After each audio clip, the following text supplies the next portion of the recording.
Pertama-tama kita berbicara mengenai validitas. Apa itu validitas? Ya, yang sesuai pemahaman saya, validitas adalah sesuatu data yang diambil dan berdasarkan pengalaman dan penalaran, atau data tersebut itu kita bisa didapatkan secara valid. Diumpamakan ya, seperti validitas itu diumpamakan seperti ketika teman-teman melakukan kegiatan misalkan memotret manusia atau benda itu kan. Nah, di situ teman-teman bisa melihat bahwa ketika teman-teman memotret atau mengambil gambar itu tentunya apa yang teman-teman potret itu pasti sesuai dengan kenyataan yang ada di situ. Misalkan seperti itu, umpamanya seperti itu ya. Jadi kita ambil kesimpulannya dari kegiatan memotret seperti itu, berarti bahwa bisa disimpulkan bahwa validitas itu, data itu harus sesuai dengan kenyataan atau harus logis dan real. Dalam validitas itu kenapa sih kita harus menggunakan validitas?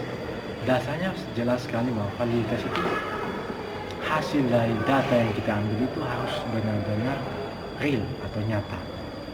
Nah, dari situ sebagai syarat instrumen validitas harus valid sehingga diperoleh dari kegiatan evaluasi itu valid. Jadi datanya ketika kita mengadakan kegiatan meneliti, tentunya kita harus memperhatikan benar bahwa datanya itu harus benar-benar real dan terjadi adanya di lapangan. Nah, dari situ data yang kita ambil itu bisa dipercaya orang atau bisa tidak diragukan kebenarannya gitu ya.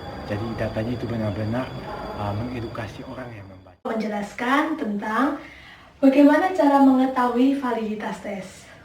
Nah, teknik yang digunakan untuk mengetahui kesejajaran adalah dengan cara menggunakan teknik korelasi product moment yang dikemukakan oleh Pearson, seorang ahli di bidang ilmu matematika yang berasal dari negara Inggris. Product moment itu ada dua macam. Yang pertama adalah korelasi product moment simpangan, lalu yang kedua adalah korelasi product moment angka kasar. Pertama adalah dalam menggunakan korelasi product moment simpangan. Nah, rumusnya adalah seperti ini. Jadi di sini ada R dengan variabel XY sama dengan sigma XY dibagi hasil jumlah yang sudah diakar oleh dari sigma X kuadrat dengan sigma Y kuadrat.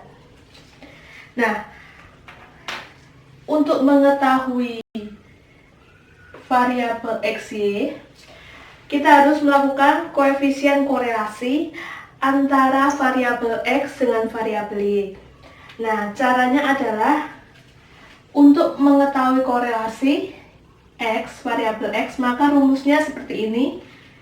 X sama dengan X besar dikurangi dengan X kecil.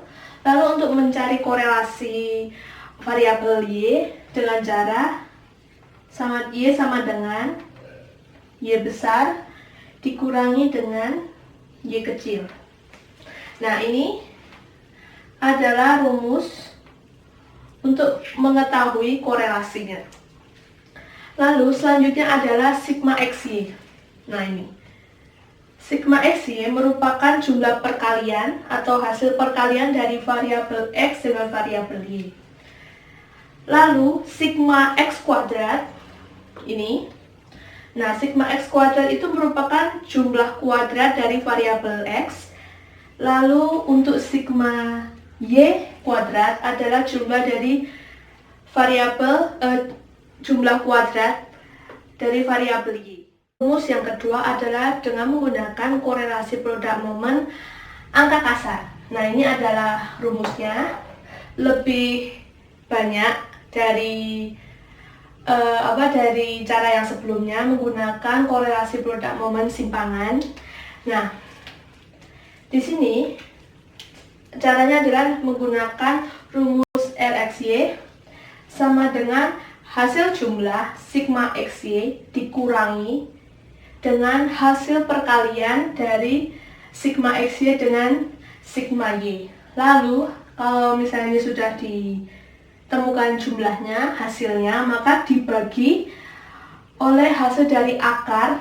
Nah, di sini ada bagiannya, ada bagian X dan bagian Y.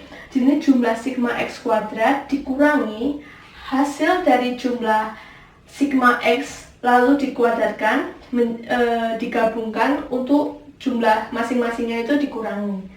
Nah, cara ini sama dengan cara yang digunakan di variabel Y. Jadi di sini untuk variabel X dan di sini adalah untuk variabel Y. Nah, N di sini merupakan banyaknya pasangan data variabel X dengan variabel Y. Lalu untuk sigma X seperti yang rumusan simpangan itu adalah sigma X merupakan total jumlah dari variabel X. Lalu sigma Y sama, jadi total dari jumlah variabel Y. Lalu ada sigma X kuadrat di sini.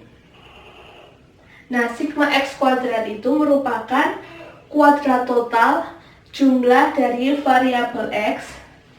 Lalu ada sigma Y kuadrat. Nah, di sini sigma Y kuadrat itu merupakan kuadrat total dari jumlah variabel Y. Lalu selanjutnya adalah sigma XY. Sigma XY ini ada di sini. Nah, sigma XY itu merupakan hasil perkalian. Jadi sudah untuk masing-masing variabel X dengan variabel Y, jadi hasilnya itu dikalikan. Nah, hasil perkalian dari total jumlah dari variabel X dengan total jumlah dari variabel Y.